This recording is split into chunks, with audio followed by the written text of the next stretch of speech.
Switching gears to some topical trend analysis, we're seeing mounting headwinds in international tourism that could ripple into restaurant traffic in destination markets, negative rhetoric and uncertainty tied to the new administration's policies, from potential tariffs to marketing cuts to a new $250 visa integrity fee, are creating friction in inbound travel.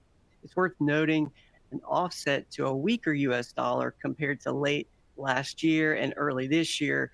It's making travel here relatively more affordable for foreign visitors. When we looked at international tourism per capita, Las Vegas stood out as the softest performer, lagging on traffic growth every month this year. Connected to this, Canadian tourism down 19-20% year to date, represents nearly 30% of Nevada's international tourism base.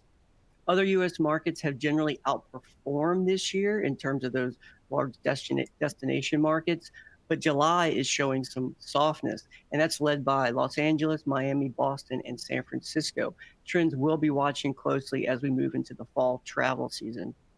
While international tourism has been a headwind in certain markets, we wanted to highlight a major domestic factor impacting consumer spending this spring. In April, we saw a sharp spike in real disposable income tied to the Social Security Fairness Act. The lion's share of the over $17 billion in retroactive payments were distributed to 3.2 million beneficiaries, averaging nearly $6,700 per household, along with an incremental monthly benefit of about $360. This one-time windfall lifted consumer purchasing power and created a short-lived boost in restaurant spending among fixed-income guests. So how did this play out in communities with older populations, and what does it mean looking forward? So let's take a closer look into that. Zip codes with older populations have been lagging national traffic trends, and that dynamic largely held this quarter, except April, when much of the retroactive payment activity occurred. One example is Florida, one of the nation's highest retiree concentrations, and it illustrates the impact. Traffic growth outperformed by 70 basis points in April, pointing to a localized lift from these payments as traffic growth lagged before April and post-April, though the underperformance is to a smaller degree. For brands in a higher retiree mix, this might explain any outsized early quarter strength. But by May, June, July, traffic in these areas have returned to softer than average trends, even with the ongoing monthly benefit increase.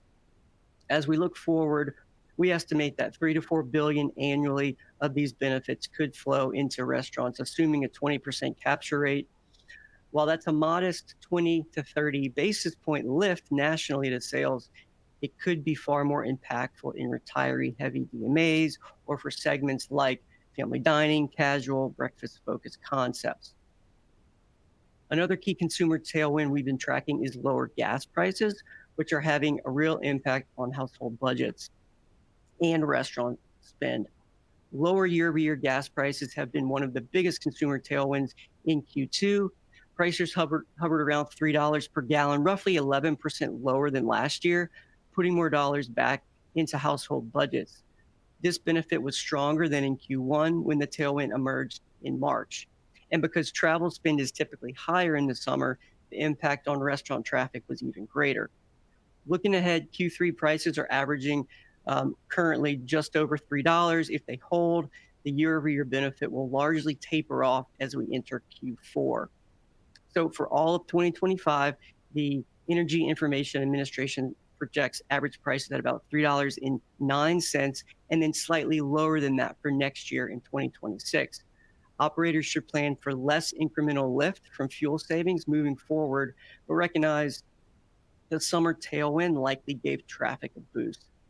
Of course, it's not all segments that feel the impact of prices equally. Some benefit more than others. When we examine the correlation between gas prices and comp traffic by segment, these were our findings.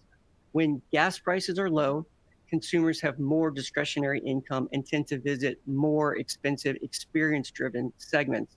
Both family dining and casual dining showed the strongest negative correlations, meaning their traffic performs better when guests aren't pinched at the pump.